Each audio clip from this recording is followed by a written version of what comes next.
Hello everyone, आप सभी को मेरे चैनल लव स्टोरी एक्सप्लेनेशन में स्वागत है। लास्ट पार्ट में हमने सुना था वांग जी को उइंग अपनी मन की बात बताता है और वांग जी से वो क्या चाहता है वो भी बताता है। वांग जी उइंग के गट्स देख के उइंग की ओर अट्रैक्ट होता है। दोनों रिलेशन में आ जाते हैं और जब भी मौका मिलती है दोनों इंटीमेट होते रहते हैं। आप आगे एक दिन वांग जी उइंग को लैंड मेंशन ले आया। उस दिन जिरैन मेंशन में मौजूद नहीं था।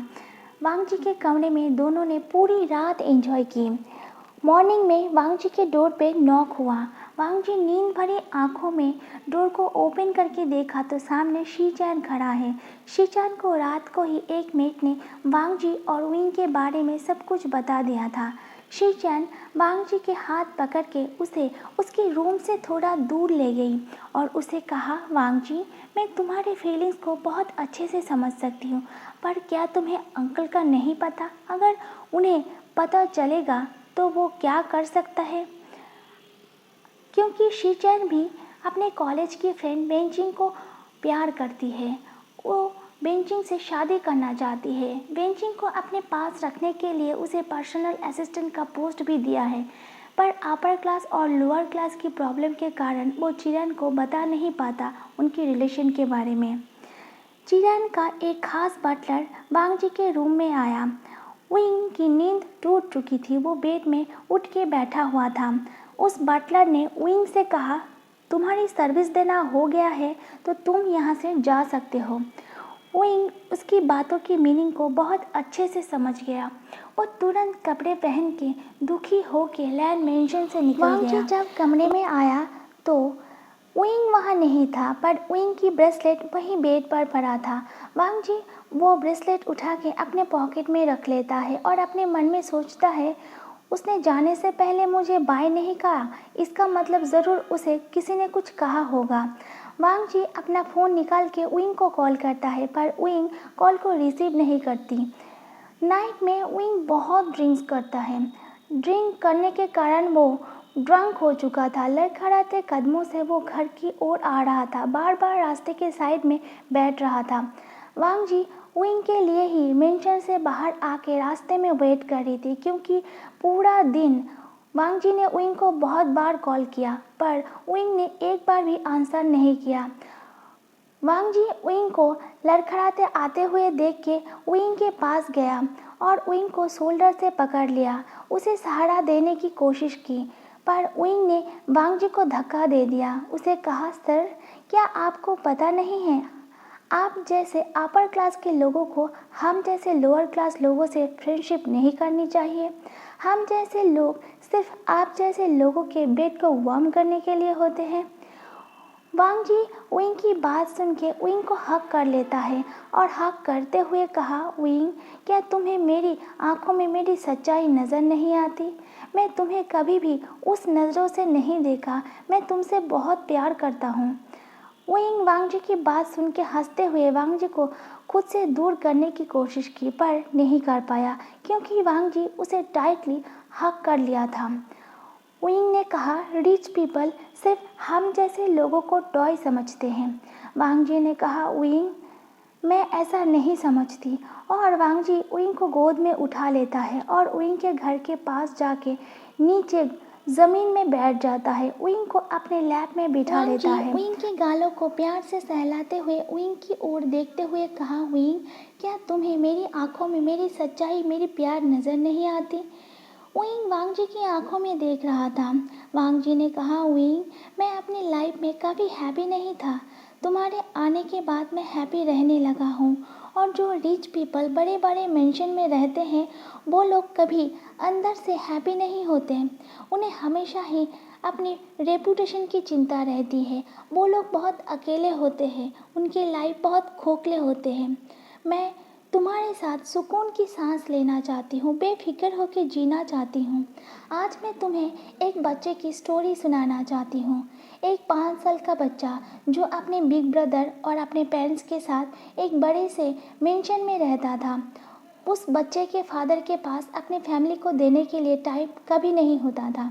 उस बच्चे की दुनिया सिर्फ उसकी मदर और उसके बिग ब्रदर के साथ ही था। कुछ टाइम बाद उसके बिग ब्रदर भी पढ़ाई के लिए बाहर चली गई। अब उसके पास सिर्फ उसकी मदर था। उस बच्चे के पेरेंट्स के बीच रोज़ झगड़ा होता था। वो बच्चा रोज़ अपने पेरेंट्स के कमरे के बाहर खड़े होके वो सब सुना करती थी।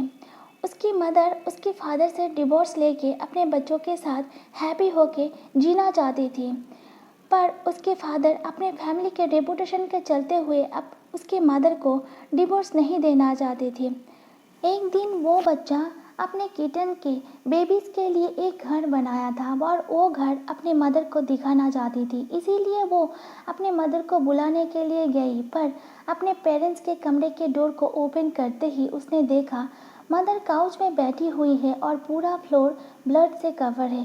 ब्लड देख के वो बच्चा तुरंत मदर के पास गई तो उसने देखा मदर की आंखें बंद हैं। ब्लड उसके मदर के हाथ से ही निकल रही है और एक नाइफ फ्लोर के नीचे पड़ा है। उइंग वांगजी की बात सुन के तुरंत वांगजी को किस कर लेता है। वांगजी भी उइंग को किस बैक करती है। उइंग को पता चल गई थी कि वो बच्चा और कोई नहीं वांगजी है। किस ब्रेक करके उइंग वांगजी की लैब से उठ के खड़ा होता है और एक हाथ वांगजी की ओर बढ़ाते हुए कहता है, आओ लंजा। वांगजी भी उइंग के हाथ पकड़ के खड़े हो जाता है। वांगजी और उइंग दोनों उइंग के घर के मेन गेट की ओर जाता है। पॉकेट से की निकाल के उइंग गेट को ओपन करके अंदर जाता है। वांगजी उइंग की ओर देखते हुए कहता है, उइंग क्या तुम्हारे घर में तुम्हारे सिबलिंग्स नहीं हैं? उइंग वांगजी की ओर देखते हुए कहा, नहीं लंजा, मेरे शीजिए और मेरी गगा यूनमक गए हैं। यूनमक में उनके कुछ प्रॉपर्टी है, उन्हें सेल करना है क्योंकि मेरी शीजिए की वेडिंग होने वाली है 2 मंथ्स बाद। वांगजी ने कहा, उइंग उनके प्रॉपर्टी मतलब तुम्हारा भी तो है ना? उइंग वांगजी की ओर देखते हुए कहा, नहीं, वो जियांग है और मैं वे हूँ। जियांग अंकल ने मेरे पेरेंट्स के डेथ के बाद मुझे एडॉप्ट किया था। 2 साल पहले मेरी अंकल और मेरी आंट की भी डेथ हो गई। मेरी शीजिए और मेरी गगा मुझे बहुत प्यार करते हैं। मुझे वो लोग अकेला नहीं आने देना चाहते थे, इसीलिए वो अपने घर को छोड़ के यहाँ मेरे साथ शिफ्ट हो गई। वांगजी उइंग की बात सुन के अपने मन में कहता है, उइंग मैं इस बात पे तुमसे बहुत जेलस हूँ। तुम कितना लकी हो और मैं कितना अनलकी। तुम्हारे पास कुछ ना होते हुए भी प्यार करने वाला पर्सन है, केयर करने वाला पर्सन है, और मेरे पास सब कुछ होते हुए भी मैं अकेला हूँ।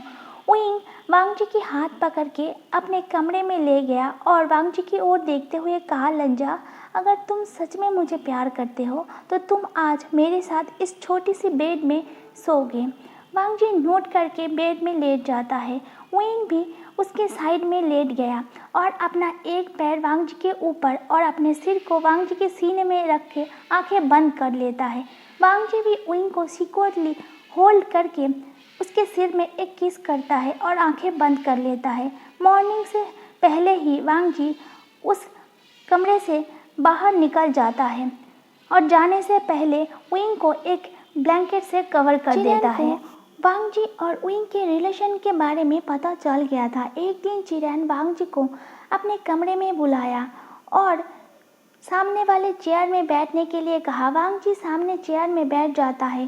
चिरैन अपने फ़ोन से वांगजी को कुछ वीडियो दिखाता है जो वांगजी और उइंग के कुछ पर्सनल मोमेंट थे।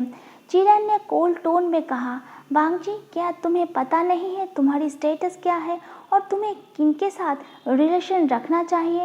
वांगजी चिरैन को कोई भी आंसर नहीं देता और वहाँ से उठ के बाहर आ जाता है। वांगजी ने ना ही उइंग के साथ मिलना बंद किया था और ना ही उसके साथ इंटीमेट होना। वांगजी ने सोच लिया था कि वो अब उइंग को नहीं छोड़ेगा। कुछ दिन बाद लैन शीचान के बर्थडे था। वांगजी ने उइंग को इनवाइट किया। उइंग ने जाने से मना कर दिया, पर वांगजी ने बहुत इंसिस्ट किया तो उइंग राज़ी हो गया। वांगजी उइंग को लेकर शीचान के बर्थडे पार्टी में पहुंचा। लैन फैमिली बहुत रिच है, उइंग बहुत पुअर। रिच पीपल के स्टेटस के अनुसार कोई भी गिफ्ट वो नहीं खरीद सकता था, इसीलिए उइंग अपने साथ सिर्फ एक बुके लेके गया। वांगजी उइंग को सबसे मिला रहा था। उइंग ने देखा उसकी सीजिए उस पार्टी में सबको ड्रिंक सर्व कर रही है। वांगजी ने भी ये देखा। ये देख के विंग को बहुत बुरा लगा। उसने सोचा वांग जी को सब कुछ पता था, फिर भी वो ये सब होने दिया, इसको रोका नहीं। इसीलिए विंग ने सबके सामने वांग जी के गाल में एक थप्पड़ लगा दी और रोते रोते वहाँ से निकल गया। विंग को अपने ऊपर हर इंसल्ट मंजूर है, पर उसकी शीजिए और उसकी गगा को कोई इंसल्ट करे ये उसे कभी मंजूर नहीं। दरअसल सारा काम चिरैन का था। चिरैन जानता था कि वांग जी विंग से कभी अलग नहीं होगा, पर विंग तो वांग जी से दूर हो ही सकता है। इसीलिए वो विंग के कमज़ोर कड़ियों को ढूंढ के उस पे वार किया। चिरैन उस रेस्टोरेंट के ओनर से जाके मिला जहाँ याली काम करती थी। चिरैन ने उस ओनर से कहा वो अपने नेफ्यू शिचैन के बर्थडे के फूड के ऑर्डर उसके रेस्टोरेंट को देना चाहती है, पर उसके बदले याली को चाहती है उस पार्टी में एज ए वेट्रेस। ओनर तुरंत राज़ी हो गया। ओनर ने वो बात जाके याली को बताई। याली भी अपने जॉब के खातिर जाने के लिए हाँ कह दिया। वांग जी गुस्से में चिरैन की ओर देखा और माइक में अनाउंस की, ladies and gentleman, party over हो चुकी है, प्लीज़ लीव द प्लेस। शिचैन ने वांग जी को रोका, पर वांग जी नहीं माना। सब गेस्ट चले गए। चिरैन ने कहा, ये क्या हरकत किया तुमने अभी? क्या तुम भूल गई हो तुम कौन हो? वांग जी अपने बॉडी से कोट को उतार के ज़मीन में फेंक देता है और गले के टाई को लूज करते हुए लाउड टोन में चिरैन से कहता है, मैं अभी भी नहीं भूला मैं कौन हूँ, पर मैं भूलना चाहती हूँ। मैं लैन फैमिली मेम्बर हूँ, मैं लैन वांग जी हूँ। और आप मेरी हरकत की बात कर रहे हैं? आपने अभी विंग के साथ क्या किया? चिरैन ने कहा, मैंने उसे उसकी औकात दिखाई। चिरैन की बात सुन के वांग जी बहुत गुस्सा हो जाता है और दांत पीसते हुए कहता है, आप होते कौन है उसे औकात दिखाने वाले? चिरैन ने कहा, जो भी लैन फैमिली के इमेज को, रेपुटेशन को ख़राब करेगी, मैं उसे उसकी औकात ज़रूर दिखाऊंगी। वांग जी ने कहा, इसीलिए आप और डैड ने आपका ये झूठा लैन इमेज बचाने के लिए मदर के सुसाइड को हार्ट अटैक करार दे दिया। आपके ये लैन फैमिली न तब मेरे मदर के साथ प्यार किया था और ना आप मेरे और ब्रदर के साथ प्यार कर रही है। ब्रदर 8 साल से बेंचिंग को प्यार करती है, उसे शादी करना चाहते हैं, पर आपके ये सो कॉल्ड लैन इमेज के कारण आपको बता नहीं पा रही है। और मैं विंग को प्यार करता हूँ। आपको हमेशा से ही पता था मैं वोमेन में नहीं मैन को पसंद करता हूँ, पर आपको मेरी खुशियों से कोई मतलब नहीं था। आपको मतलब था तो सिर्फ आपके ये झूठे लैंड फैमिली के रेपुटेशन से। और अंकल, आप किस फैमिली की बात कर रहे हैं? आपको फैमिली का मतलब भी पता है? हम कोई फैमिली नहीं है। इस आलिशान मेंशन में सिर्फ 3 पीपल एक साथ रहते हैं, 2 वक्त का खाना एक साथ खाते हैं, टाइम मिले तो कभी कभी बैठते हैं, सुख दुख की बातें करने के लिए नहीं, बिजनेस की बातें करने के लिए, प्रॉफिट की बातें करने के लिए, इन्वेस्ट की बातें करने के लिए।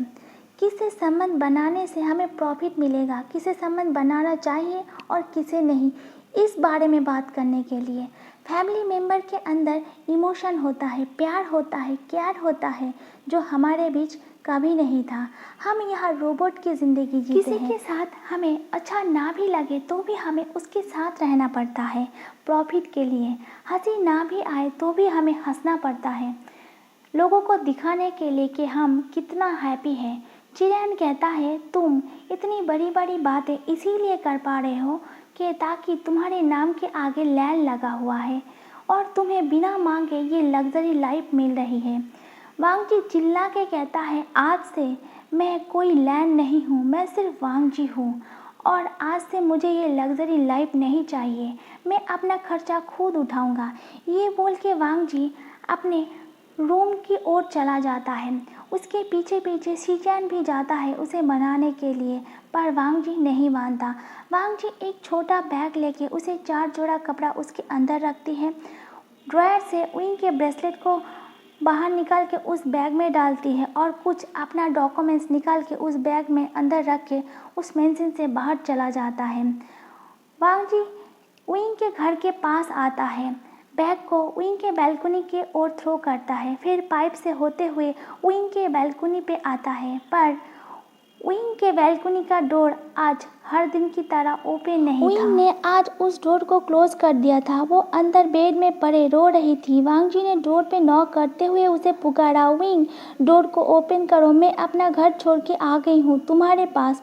बाहर बिजली चमक रही थी, बादल गरज रहा था। वांग जी ने पुकारा, विंग प्लीज़ डोर को ओपन करो, बारिश आने वाली है, मैं भीग जाऊँगा। तभी बारिश बरसना शुरू हो गया। वांग जी बारिश में भीग रहा था। वांग जी ने कहा, विंग मैं भीग रहा हूँ, प्लीज़ डोर को ओपन करो। विंग ने फाइनली डोर को ओपन कर दिया। वांग जी तुरंत बैग लेके अंदर चला गया और डोर को क्लोज करके विंग को हग कर लिया। विंग से कहा, विंग अगर मुझे पता होता अंकल ऐसा करेंगे तो मैं उन्हें पहले ही रोक देता। फिर हग ब्रेक करके विंग के फेस से आंसुओं को विप किया। विंग की आंखें रोने के कारण बहुत रेड हो गई थी। वांग जी ने कहा, विंग मैं लैंड मेंशन छोड़ के तुम्हारे पास आ गई हूँ। अब मेरे पास रहने के लिए कोई और जगह नहीं है। क्या तुम अपने पास मुझे रख सकते हो? वांग जी की बात सुन के स्माइल करके वांग जी को किस करके कहता है, अगर तुम्हें मेरे साथ इस छोटे से बेड को शेयर करने में कोई प्रॉब्लम नहीं है तो मुझे भी तुम्हें यहाँ रखने में कोई प्रॉब्लम नहीं है। वांग जी नोट करता है। विंग वांग जी को बेड में बिठाता है और एक टॉवल लेके उसके गीले बालों को पोंछने लगा। वांग जी ने कहा, विंग अगर तुम्हारे सिबलिंग्स को मेरे यहाँ रहने से कोई प्रॉब्लम हुई तो? विंग ने कहा, ठीक है, मैं तुम्हारे मन की शांति के लिए मेरी शीजे और गागा से बात कर लूँगी। मुझे पता है वो लोग मना नहीं करेंगे। वांग जी विंग से कहता है, विंग क्या तुम मेरे लिए कोई काम ढूंढ सकती हो? विंग वांग जी की बात सुन के कहा, काम? थोड़ा सोच के कहता है, ठीक है, क्या तुम मेरे साथ उस रेस्टोरेंट में काम करना चाहोगी जहां मैं काम करती हूं? मुझे पता है लंजा तुम्हारे पर्सनैलिटी को वो सूट नहीं करेगी। वांग जी ने कहा, विंग अब मेरी कोई पर्सनैलिटी नहीं है, अब मैं भी तुम्हारे जैसा ही हूँ। विंग ने कहा, ओके लंजा, मैं उस रेस्टोरेंट के ओनर से बात कर लूँगा। टॉवल को साइड में रख के विंग वांग जी की फेस को अपने दोनों हाथों से पकड़ते हुए प्यार से उसे कहता है, लंजा मुझे पता है तुमने डिनर नहीं किया है। वांग जी ने कहा, हाँ विंग मैंने नहीं किया। विंग ने कहा, मैंने भी नहीं किया। मेरी शीजी मुझे खाने के लिए बहुत बार बुलाने आई। ठीक है, तुम अपने कपड़ों को चेंज कर लो, मैं इंस्टेंट नूडल और सीजे के बनाए हुए खाने को गर्म करके ले आती हूँ। ये बोल के विंग टॉवल को लेके वहाँ से चली जाती है। वांग जी भी अपना कपड़ा चेंज कर लेता है। थोड़ी देर बाद विंग फूड का ट्रे लेके अपने कमरे में आया। दोनों डिनर कर लिया और उसी बेड में दोनों सो जाते हैं। मॉर्निंग में ब्रेकफास्ट टेबल में सब बैठे हुए थे। विंग याली और जियांगचैन को वांग जी के बारे में सब बताता है। याली वांग जी को वहाँ रहने देने के लिए हाँ कह देता है। जियांगचैन अंदर से राज़ी नहीं था, पर वो विंग से बहुत प्यार करता था। विंग की फेस को देख के वो मना नहीं कर पाया। विंग बहुत हैप्पी हो गया था। वांग जी ने कहा, मैं खाने और रहने के लिए पे करूँगा, पर याली ने मना कर दिया। बात सुन के वांग जी थोड़ा सैड हो गया। वांग जी को पता है 2 लोगों के इनकम से 3 लोगों का खर्चा चलता है। अगर उनमें और एक ऐड हो जाता है तो उन्हें बहुत प्रॉब्लम होगी। विंग वांग जी के सैड फेस को देख के समझ गया और वांग जी के हाथ को पकड़ के अपने कमरे में ले गया, बेड में बिठाया और खुद भी बैठ गया। फिर वांग जी की ओर देखते हुए कहा, मैं जानता हूँ तुम्हारे मन में क्या चल रहा है। कुछ सोच के कहा, मेरे पास इसका एक सॉल्यूशन है। विंग ने कहा, लंजा तुम यहीं पर वेट करो, मैं अभी आती हूँ। ये बोल के विंग चला गया। कुछ मिनट बाद हाथ में कुछ पेंटिंग लेके वो रूम में आया और वांग जी के सामने उस पेंटिंग को रख दिया। वांग जी ने उस पेंटिंग को देखा और कहा, वाओ, और विंग की ओर देखते हुए कहा, विंग क्या ये तुमने बनाई है? विंग ने कहा, हाँ। फिर विंग आगे कहता है, मैं पेंटिंग बनाऊंगी और तुम मुझे पेंटिंग सेल करने में मदद करोगी। वांग जी ने कहा, क्या सच में? विंग ने कहा, हाँ। फिर विंग अपने स्टडी टेबल के ड्रॉयर से एक छोटा सा बॉक्स निकाल के बाहर ले आया और वांग जी के सामने रखते हुए कहा, ये मेरी इनकम किए हुए मनी है, इसमें 15,000 युआन है। गागा और शीजे मुझे हर महीने पॉकेट मनी देता है, इसीलिए मैंने अपने इनकम के पैसों को सेव किया है। इस मनी से हम पेंटिंग के सामान को खरीदेंगे। वांग जी विंग को टाइटली हक कर लेता है। विंग से कहता है, विंग तुम कैसे मेरे मन की बात को समझ जाते हो। विंग ने कहा, लंजा मैं तुम्हें बहुत प्यार करती हूँ। वांग जी ने कहा, विंग मैं भी तुम्हें बहुत प्यार करती हूँ। नेक्स्ट डे विंग उस रेस्टोरेंट के ओनर से बात कर लेता है। वो ओनर वांग जी को काम पे रखने के लिए मान जाता है। पहले पहले वहाँ काम करने से वांग जी को बहुत प्रॉब्लम हो रही थी, पर धीरे धीरे वो सीख गया। सीचैन ने वांग जी को बहुत बार कॉल किया, पर सीचैन की कॉल की आंसर वांग जी ने नहीं किया। सीचैन वांग जी से मिलने भी आया, पर वांग जी सीचैन से नहीं मिला। विंग पेंटिंग का सामान खरीद के पेंटिंग बनाना शुरू कर दिया। सैटरडे और संडे दोनों जू और अम्यूज़मेंट पार्क के बाहर पेंटिंग को सेल करने लगे। पहले पहले सेल बहुत कम हुआ, पर धीरे धीरे सेल बढ़ने लगी, प्रॉफिट भी बढ़ने लगी। विंग उस प्रॉफिट के पैसों से याली, जियांगचैन और वांग जी के लिए शॉपिंग किया और घर के खर्चे में भी हेल्प करने लगे। इसे वांग जी बहुत हैप्पी था। वांग जी अपनी फर्स्ट सैलरी मिलते ही विंग के लिए एक चेन खरीदा और नाइट में विंग के गले में पहनाते हुए कहा, विंग मुझे पता है ये कॉस्टली नहीं है।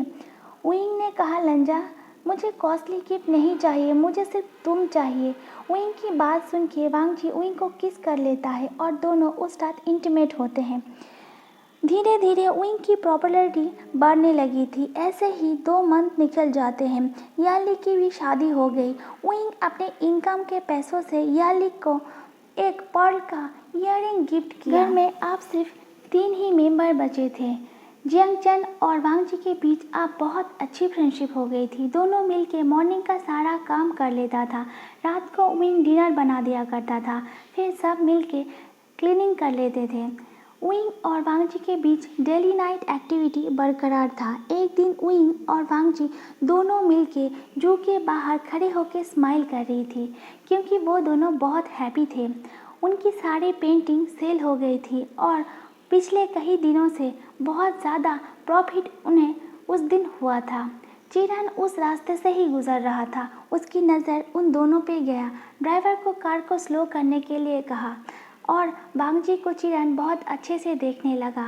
वांग जी पहले जैसा वेल ड्रेस में नहीं था और ना ही उसके कपड़े ब्रांडेड थे, पर उसके फेस पे स्माइल था, खुशी थी, जो चिरान कभी नहीं देखा।